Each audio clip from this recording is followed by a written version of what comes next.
J.R.R. Tolkien's The Lord of the Rings, Volume 1 by Interplay has one of the most unnecessarily long titles of any video game I've ever played. I mean, why couldn't it just be Lord of the Rings? This game was released in 1990 and there wasn't many Lord of the Rings games out on the market. And did they think anyone buying this game didn't know who the fucking author was?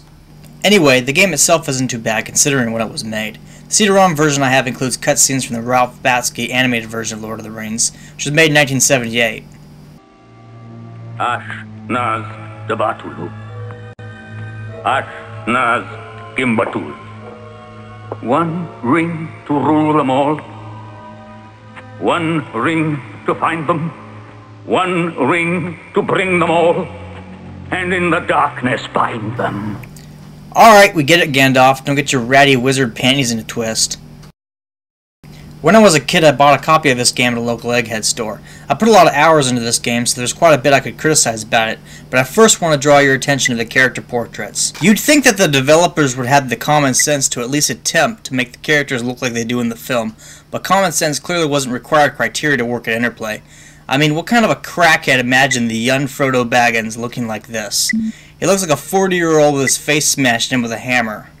On closer inspection, he looks like Richard Keel. They even have the same haircut. It's not just Frodo. Creative license has been applied to all the characters. I mean, seriously, why the hell does Merry look like a chick with dreadlocks? Are hobbits from Jamaica? I suppose that would explain their obsession with pipeweed, but it doesn't really explain why Pippin has a fucking cowboy hat. Anyway, the game has all the hallmarks of a PC-style RPG. You form a party of characters to go adventuring around the world. PC RPGs aren't quite as popular as console RPGs, so I'll give a little explanation of what this kind of gameplay involves. First, characters tend to have a wide number of non-combat related skills, which you need to do everything from reading a book to picklocking a chest, to climbing, to jumping over a pit. If you don't have any characters with these skills, you're not capable of doing these feats. I'll give you a little demo of what I mean. Here I'm going to use the lockpick skill to open this chest. Of course, you'll also notice Sam going apeshit over there as he tries to enter the room. The AI in this game isn't all that good. Secondly, the plot is driven primarily by events rather than character relationships and growth. The majority of your time will be devoted to completing side quests, and the player is encouraged to explore and do anything they want to do. You can even attack random people. Thirdly, character permadeath exists. Oddly enough, even Frodo can die, although I have no idea how you're supposed to complete the game without the damn ring bearer. Getting back to my criticisms, the whole open-endedness of the gameplay is pretty frustrating.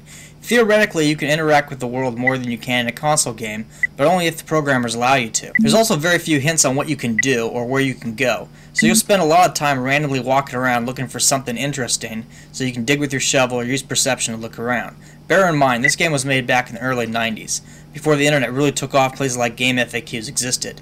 You're left on your own to figure shit out through trial and error, although what random knowledge you had about Tolkien's book might help you. On the other hand, the developers have taken a lot of creative liberties, so all bets are off. For example, remember this part of the book, where Frodo becomes an eco-terrorist and blows up the local mill to save the Shire from the evils of the Industrial Revolution? Oh, that's because it's never happened in the book. There's also a few points in the game that can trip you up because you have to trigger events in the correct order. For example, I found this cave and walked into it, but I wasn't supposed to.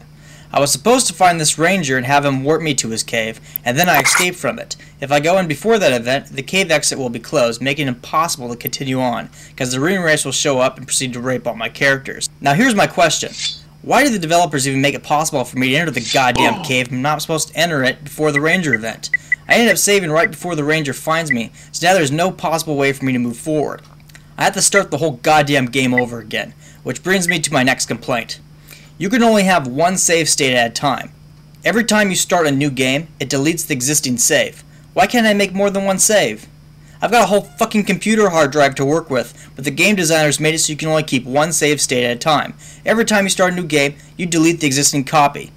You just have to. Moving on. In a game like this, you can have the option to ask characters questions. The idea is to type in keywords that will cause the character to tell you useful information, but the overwhelming majority of the characters don't seem to know shit. I'm trying to find this forest to save some kids, but none of the locals can tell me where the forest is. Despite my criticisms, this could be a fun game if you look past its rough edges. There's plenty to explore, but there's not a lot of depth to the gameplay. If you're a die-hard Tolkien fan, you'll probably enjoy it. This ends my review. If you decide to purchase this game, you'll need to run it through a DOS emulator, such as DOSBox. Modern operating systems can't run it natively. Thanks for watching.